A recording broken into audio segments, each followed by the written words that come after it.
Shirikisho la soka Misri EFA limetangaza kuongeza mkataba wa kocha mkuu wa timu ya taifa ya wanaume Hossam Hassan baada ya matokeo mazuri katika mashindano yanayoendelea ya kombe la dunia la FIFA.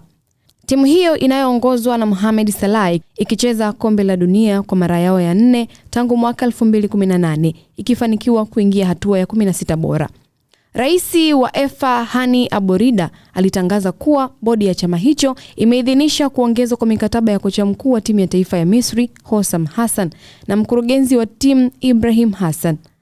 Kocha huyo mwenye umri wa miaka 59 aliajiriwa kama kocha wa Misri huko nyuma mnamo Februari mwaka 2024 na mafanikio yake makubwa ya kwanza yalikuwa ni kutinga hatua ya nusu fainali katika michuano ya AFCON ya mwaka 2025.